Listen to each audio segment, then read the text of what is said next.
Bro ఇంకా జరిగిన రక్తపాతం చాలలేదా, మొత్తం ఎరుపు ఇంకా చాలలేదా అని చెప్పి ఆర్సీబీకి అయితే కౌంటర్లు వస్తున్నాయి. సో ఏదైతే అల్లు అర్జున్ గారి స్టాంపిడే విషయంలో జరిగిందో, సో ఇక్కడ కోహ్లీ గారి విషయంలో కూడా, ఆర్సీబీ విషయంలో కూడా బెంగళూరులో అదే జరిగింది.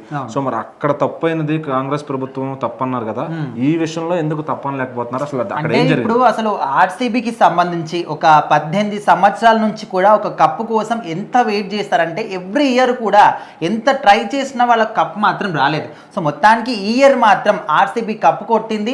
ఓన్లీ ఆర్సీబీ ఫ్యాన్సే కాకుండా దేశవ్యాప్తంగా ఉన్న క్రికెట్ లవర్స్ అందరూ కూడా చాలా హ్యాపీగా ఫీల్ అయ్యారు. అరే 18 ఇయర్స్ పాటు కష్టపడితే ఇప్పుడు కప్ వచ్చింది ఇలా అనే విధంగా అందరూ హ్యాపీగా ఫీల్ అయ్యారు, సెలబ్రేషన్స్ చేసుకున్నారు, అంతా బాగానే ఉంది. అయితే ఈ ఒక 24 అవర్స్ కూడా కాకముందే ఆర్సీబీ గెలిచింది, అంత సెలబ్రేషన్స్ అవుతున్నాయి. ఓకే, 24 అవర్స్ కూడా కాకముందే ఇక్కడ బెంగళూరులోని చిన్నస్వామి స్టేడియం దగ్గర మాత్రం సో అక్కడ కొంతమంది యూట్యూబర్లు కావచ్చు, ఇన్ఫ్లుయెన్సర్లు కావచ్చు, సెలబ్రిటీస్ కావచ్చు, అందరూ కూడా ఓకే మనము 18 సంవత్సరాల తర్వాత కప్పు కొట్టాం, మేమందరం కూడా పలానా స్టేడియంకి వస్తున్నాం, మీరు కూడా ఇక్కడికి రండి అనే విధంగా వాళ్ళ సోషల్ మీడియా ప్లాట్ఫామ్స్లో వాళ్ళు అనౌన్స్ చేసుకున్నారు. సో అప్పుడు వాళ్ళకంటూ ఖచ్చితంగా కొంతమంది ఫ్యాన్స్ ఉంటారు కాబట్టి వాళ్ళందరూ కూడా రావడం, వేరే వాళ్ళ ఫ్యాన్స్ ఇట్లా అందరూ కూడా వచ్చేసి మొత్తం అక్కడ తొక్కిస్లాట్ జరిగిందన్నమాట. కొంతమంది లక్షల మంది అక్కడికి వచ్చారు. మన నిన్న మొత్తం విజువల్స్ అన్నీ కూడా మనం చూసాం.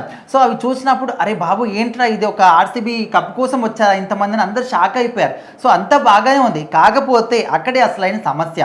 సో అంతమందిలో తొక్కిస్లాట్ జరగడం, ఒక 11 మంది ప్రాణాలు కోల్పోయారు. అది కూడా అఫీషియల్గా బయటకు వచ్చింది మాత్రమే, ఇంకా అనఫీషియల్గా ఇంకా గాయాలు పడ్డ వాళ్ళు ఇంకెంతమంది ఉన్నారో ఎవరు కూడా తెలియదు.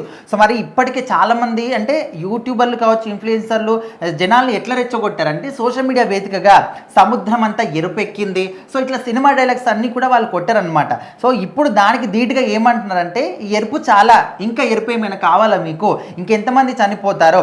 సో ఇప్పటికైతే 11 మంది చనిపోయిన అఫీషియల్గా బయటకు వచ్చింది. వాళ్ళ ఫ్యామిలీస్ కావచ్చు, వాళ్ళని కోల్పోయిన వాళ్ళకి ఏం సమాధానం చెప్తారు, ఇంకా మీకు ఏమైనా ఎరుపు కావాలనే విధంగా చాలా మంది సోషల్ మీడియా వేదికగా మాట్లాడుతున్నారు. సో ఇప్పుడు ఏంటంటే ఇక్కడ అసలైన ఇష్యూ హైదరాబాద్లో సంబంధించి పుష్ప 2 సినిమా రిలీజ్ అయినప్పుడు సంధ్యా థియేటర్ దగ్గర ఏదైతే తొక్కిస్లాట్ జరిగిందో, సో అక్కడ కూడా సేమ్ అదే సిచ్యువేషన్. మనకు అల్లు అర్జున్ గారు రావడం, సో అది కొంతమంది పోలీసులకి ముందుగా చెప్పలేదని కొంతమంది అంటారు, థియేటర్ యాజమాన్యం తప్పని అంటారు. ఏదైనప్పటికీ కూడా ఆయన రావడం, తొక్కిస్లాట్ జరగడం, ఒక మహిళ చనిపోవడం జరిగింది.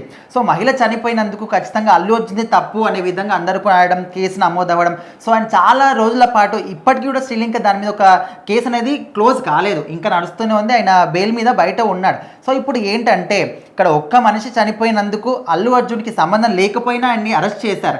మరి ఇప్పుడు ఇక్కడ కోహ్లీకి సంబంధించి అక్కడ కెప్టెన్ కాబట్టి కోహ్లీకి కూడా ఖచ్చితంగా అరెస్ట్ చేయాలి. అండ్ ఒక్కరు కాదు, ఇక్కడ 11 మంది చనిపోయారు అనే విధంగా ఇప్పుడు చాలామంది డిమాండ్లు వినిపిస్తున్నాయి. సో మరి దీనికి ప్రభుత్వం ఏ విధంగా స్పందిస్తుందంటే ఖచ్చితంగా దీనికి నో అని చెప్తారు.